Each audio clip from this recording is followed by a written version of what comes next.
My name is Josiah F. Joekai Jr. I am the Director General of the Civil Service Agency of Liberia. I have vested interest in this thematic area because this remains a significant dilemma for many of us. Because I tell you the truth, the leadership and governance structure of our public service delivery system has to be guided by legal frameworks that are consistent with current realities. But if you take a look at many of the laws that govern our public service systems currently, some of them are laws, decrees, and statutes that were established like 50 years ago, like 60 years ago, and they have not been revisited.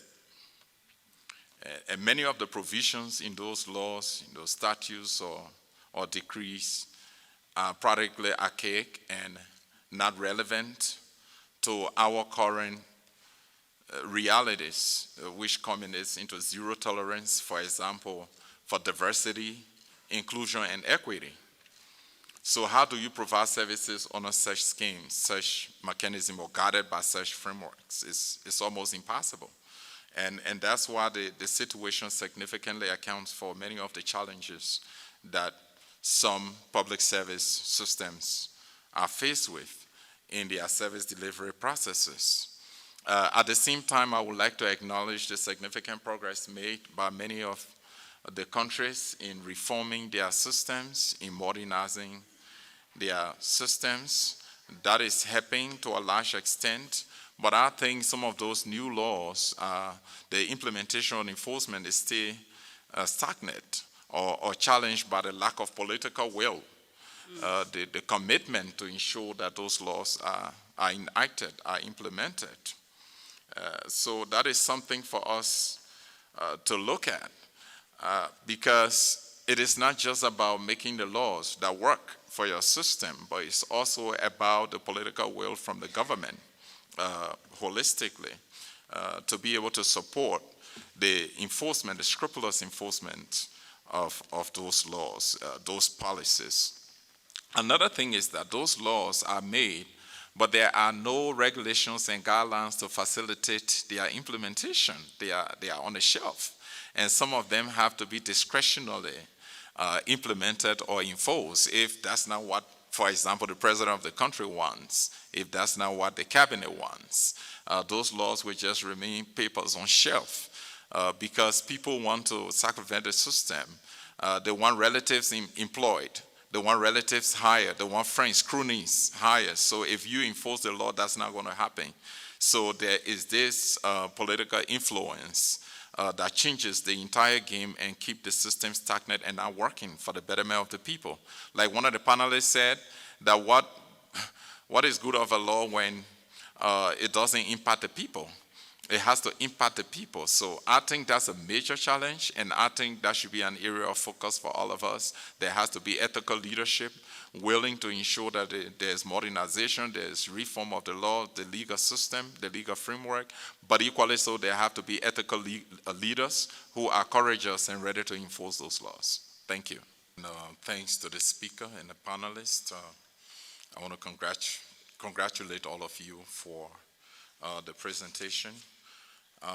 Just as my colleague from Mauritania indicated, we will have just closed based on the comments and interventions of our colleagues, but strengthening public service institutions to deliver services is critical, and that's why I thought to intervene as well.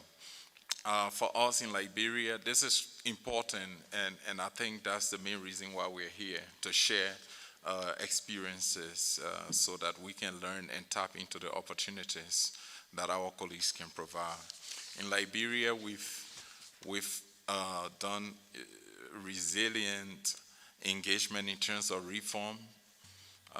We have been able to significantly clean up our payroll system to the extent that on a 1 year alone, 2024, we were able to remove more than 7,000 fictitious names from our payroll. That led to significant savings.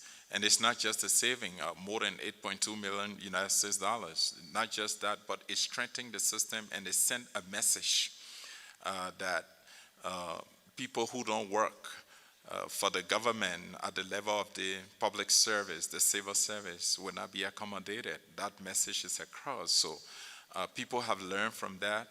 And the other thing we've done is to introduce a merit-based recruitment system by automating our civil service examination system. It is now completely computer-based, and people will only start coming to the civil service if they are able to take the examination and present the civil service national certificate before you can even apply for a job in the civil service. We have transformed our pay grade and classification system, and then we are remunerating people, paying people based on their qualifications and their competence. And we are making sure that the legal framework is enforced to the latter. There's no joke about that. And the government has demonstrated a complete will, a political will. Just the fiscal year that is ongoing, the government, apart from the annual salaries of civil servants, the government allocated up to $15 million, focusing on critical sectors like security, education, healthcare, and agriculture, because that's the focus of our national development program, meaning that we were able to attract more professionals to those sectors and to tap up their salaries consistent with their pay grades and classification, to motivate them and to bring about a better work-life balance. When you do that in the civil service, what you are doing in effect is getting people more committed, more dedicated, making it resilient and strengthening the system in a way that it delivers to meet the needs of the people. That's how we're building security in Liberia as far as our public service is concerned. And I just thought to share our experience because that is very critical when we gather in a forum like this so that others can pick what is important for their society.